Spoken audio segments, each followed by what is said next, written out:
Meu irmão roubou minha patente, então processei ele e ganhei sua empresa. Nunca pensei que minha própria família seria capaz de me apunhalar pelas costas dessa forma, mas aqui estou eu, 3 anos depois, contando essa história que ainda me deixa com raiva só de lembrar. Tudo começou quando eu estava terminando minha faculdade de engenharia mecânica na USP, lá em São Paulo mesmo, e passava as noites em claro no meu quarto pequeno da República, desenvolvendo um projeto que achava que poderia mudar minha vida. Era um sistema de filtragem de água que funcionava com energia solar. Algo relativamente simples, mas que resolveria problemas sérios nas comunidades rurais do interior brasileiro. Passei meses testando protótipos feitos com materiais que comprava na Rua Santa Ifigênia, queimando minha mesada e pedindo dinheiro emprestado para os meus pais sempre que precisava de algum componente mais caro. Meu irmão mais velho sempre vinha me visitar na República, principalmente nos finais de semana, e eu bobamente mostrava tudo para ele, explicando cada detalhe do funcionamento. Ele sempre demonstrava interesse genuíno, fazia perguntas inteligentes e até sugeria melhorias que eu acabava implementando no projeto. Confiava nele completamente, afinal era meu irmão e sempre tivemos uma relação próxima desde pequenos. Ele trabalhava numa empresa de consultoria em São Paulo e parecia estar indo bem na vida.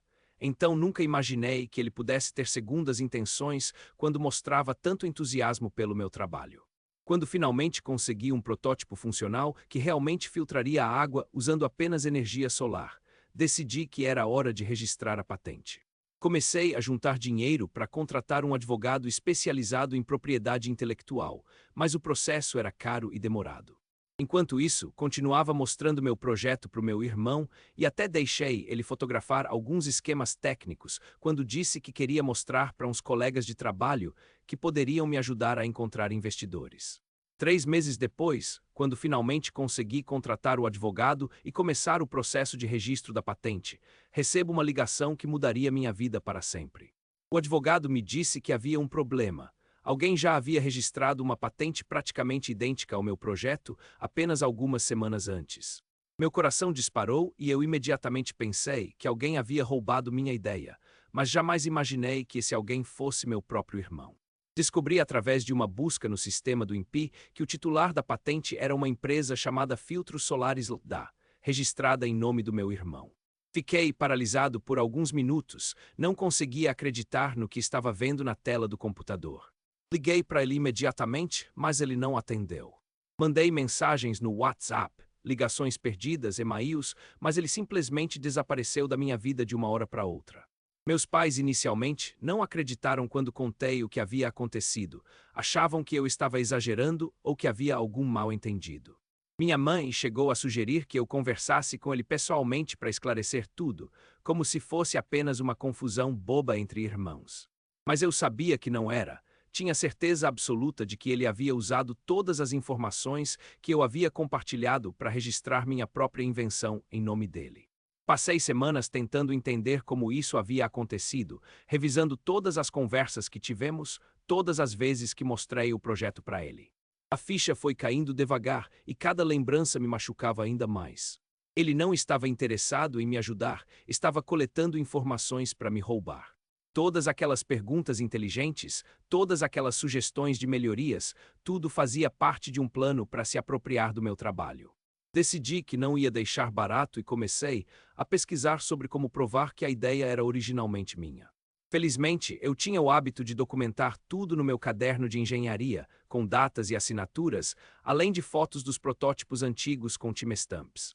Também encontrei conversas antigas no WhatsApp, onde eu explicava detalhes técnicos para ele, todas com data anterior ao registro da patente. Quando finalmente consegui falar com ele, 3 semanas depois, ele tentou me convencer de que havia desenvolvido a ideia independentemente, que era apenas uma coincidência infeliz. Disse que poderíamos trabalhar juntos, que eu poderia ser sócio da empresa dele, mas eu sabia que isso era só uma tentativa de me calar. Recusei a proposta e deixei claro que ia processar ele por apropriação indébita de propriedade intelectual. Minha família ficou dividida, alguns tios e primos achavam que eu estava exagerando, que não valia a pena brigar com o irmão por causa de dinheiro.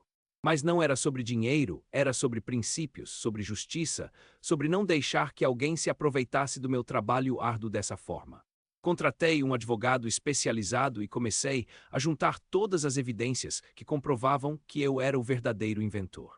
O processo judicial durou quase 2 anos e foram os 2 anos mais difíceis da minha vida. Meu irmão contratou uma equipe de advogados caros e tentou de tudo para provar que a ideia era dele.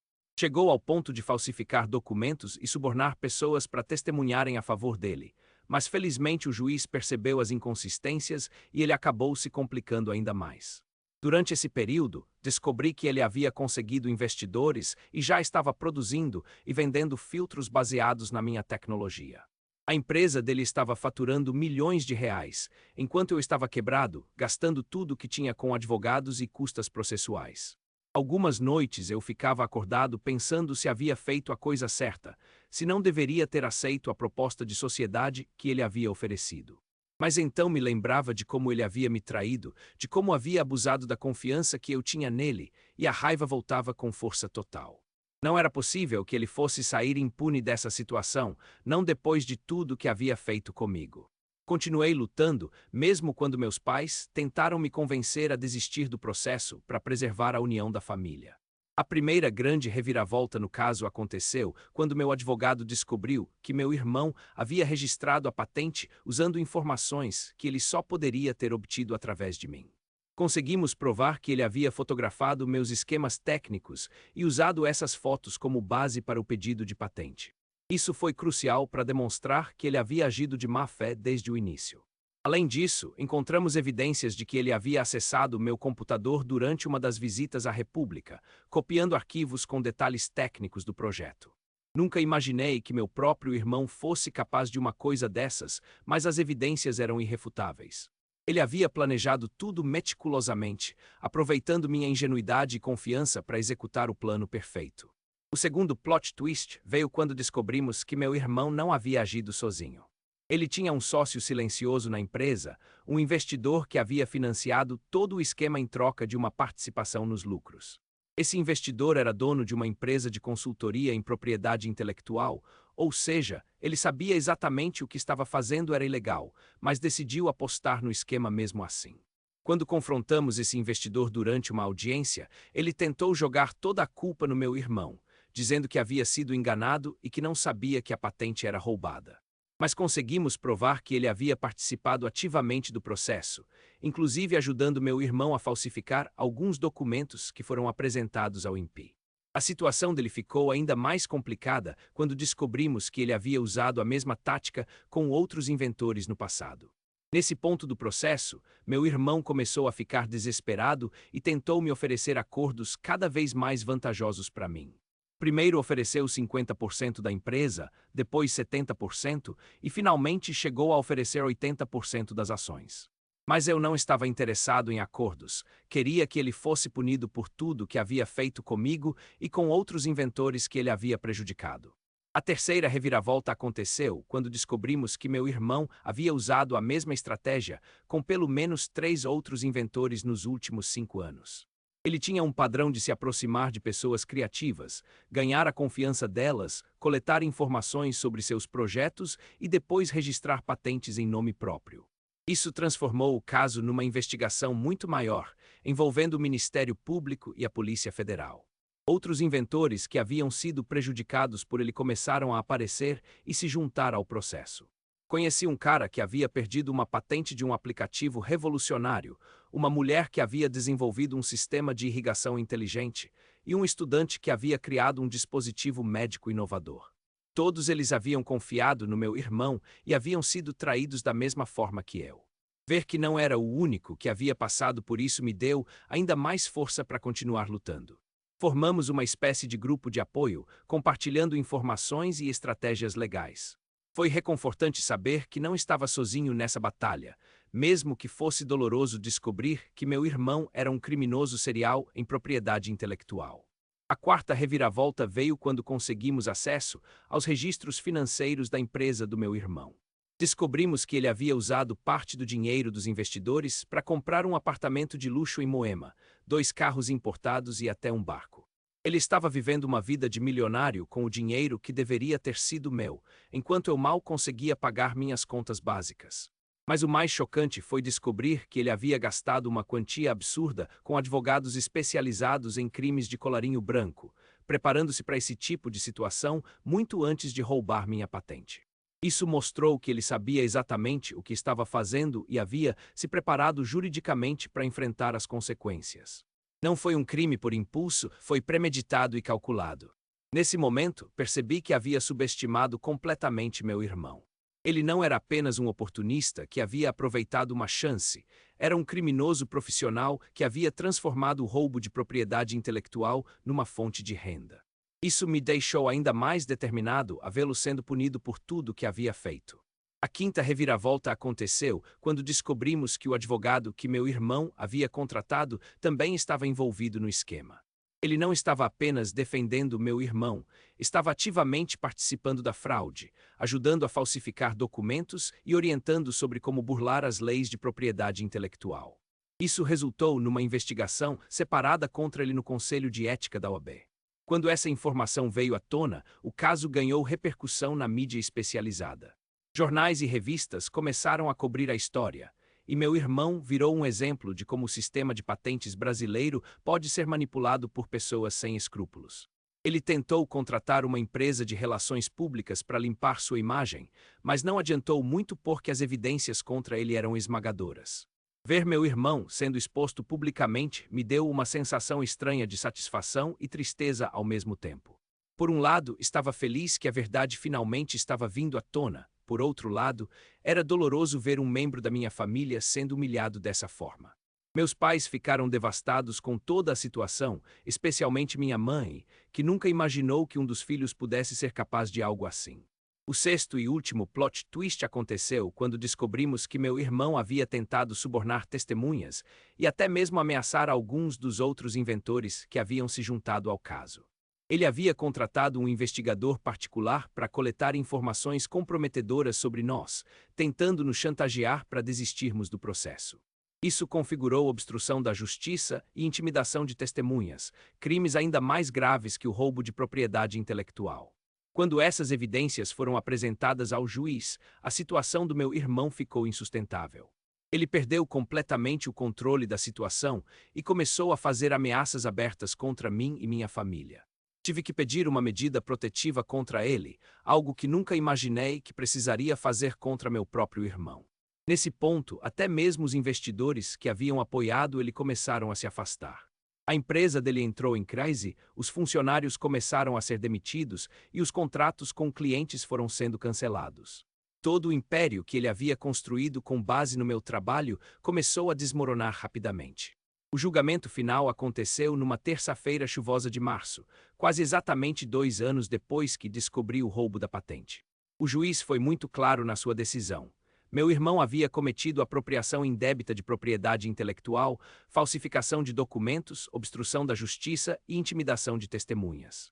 Ele foi condenado a 5 anos de prisão e teve que devolver todos os bens que havia adquirido com o dinheiro da empresa. Além da condenação criminal, o juiz determinou que a patente fosse transferida para meu nome e que eu me tornasse o proprietário majoritário da empresa que ele havia criado. Todos os contratos, equipamentos, funcionários e direitos comerciais passaram para mim. Era uma vitória completa, mas que não me trouxe a satisfação que eu esperava. Ver meu irmão sendo levado algemado pela Polícia Federal foi um dos momentos mais difíceis da minha vida. Mesmo depois de tudo que ele havia feito comigo, ainda era meu irmão, e parte de mim se sentia culpada por ter sido responsável por colocá-lo na prisão. Meus pais estavam devastados, minha mãe chorava incontrolavelmente, e eu me sentia responsável por ter destruído nossa família. Mas quando voltei para casa naquela noite e vi na internet as mensagens de apoio de centenas de inventores que haviam sido inspirados pela minha história, percebi que havia feito a coisa certa. Não lutei apenas por mim, lutei por todos os inventores que são prejudicados por pessoas sem escrúpulos que se aproveitam da criatividade e do trabalho árduo dos outros. Assumir o controle da empresa foi mais difícil do que eu imaginava. Muitos funcionários me viam como o cara que havia mandado o chefe deles para a prisão e levou tempo para ganhar a confiança deles. Tive que aprender rapidamente sobre administração, vendas, marketing e recursos humanos, áreas que eu não dominava como engenheiro. Mas aos poucos consegui reestruturar a empresa e colocá-la nos trilhos novamente. Hoje, 3 anos depois, a empresa fatura 10 vezes mais do que quando estava nas mãos do meu irmão. Expandimos para outros países da América Latina, desenvolvemos novos produtos baseados na minha tecnologia original e empregamos mais de 200 pessoas.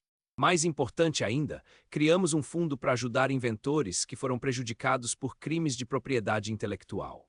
Meu irmão foi solto no ano passado, depois de cumprir 2 anos da pena. Ele tentou entrar em contato comigo algumas vezes, mas eu não estava pronto para conversar. Soube através dos meus pais que ele está trabalhando num emprego simples em outra cidade, tentando reconstruir sua vida. Parte de mim tem pena dele, mas outra parte ainda sente raiva por tudo que ele fez. Nossa família nunca se recuperou completamente do trauma.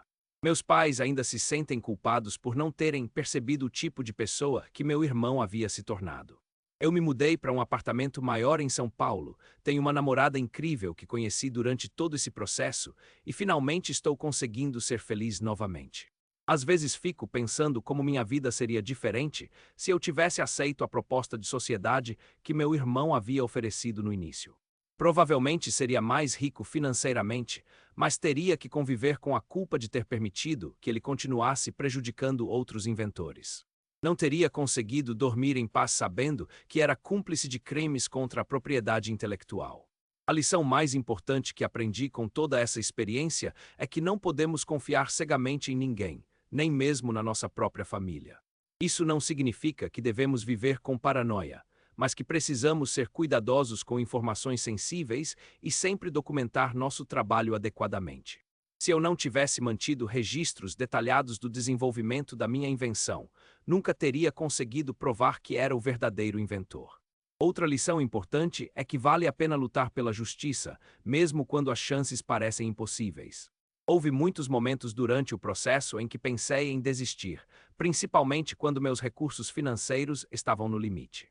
Mas persistir foi a decisão certa, não apenas por mim, mas por todos os outros inventores que foram prejudicados pelo meu irmão.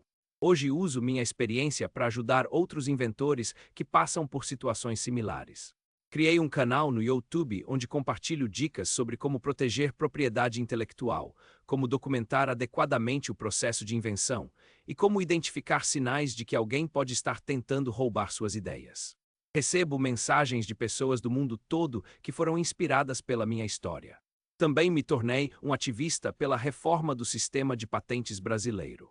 Participo de audiências públicas, escrevo artigos sobre o assunto e trabalho com organizações que lutam por leis mais rigorosas contra crimes de propriedade intelectual.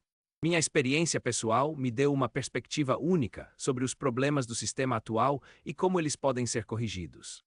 Financeiramente, estou muito melhor do que jamais imaginei que estaria. A empresa que herdei do meu irmão se tornou uma das líderes no mercado de filtros solares, e estamos sempre desenvolvendo novos produtos baseados em tecnologias sustentáveis. Uso parte dos lucros para financiar pesquisas de jovens inventores, especialmente aqueles que vêm de famílias de baixa renda. Mas o sucesso financeiro não apaga a dor da traição familiar. Ainda sinto falta do relacionamento que tinha com meu irmão antes de descobrir quem ele realmente era. Às vezes sonho com ele e acordo com uma sensação estranha de nostalgia e raiva misturadas. Meus pais dizem que ele mudou muito na prisão, que está arrependido de verdade, mas não sei se algum dia conseguirei perdoá-lo completamente. No final das contas, essa experiência me transformou numa pessoa mais forte, mais cuidadosa e mais determinada. Aprendi que a vida pode nos surpreender de formas que nunca imaginamos, tanto positiva quanto negativamente. O importante é nunca desistir de lutar pelo que é certo, mesmo quando isso significa enfrentar nossa própria família. Se você está passando por uma situação similar, meu conselho: documente tudo, procure ajuda jurídica especializada e não tenha medo de lutar pelos seus direitos. Pode ser uma batalha longa e dolorosa, mas a justiça vale a pena. E quem sabe, como aconteceu comigo, você pode acabar saindo dessa situação ainda mais forte do que quando entrou.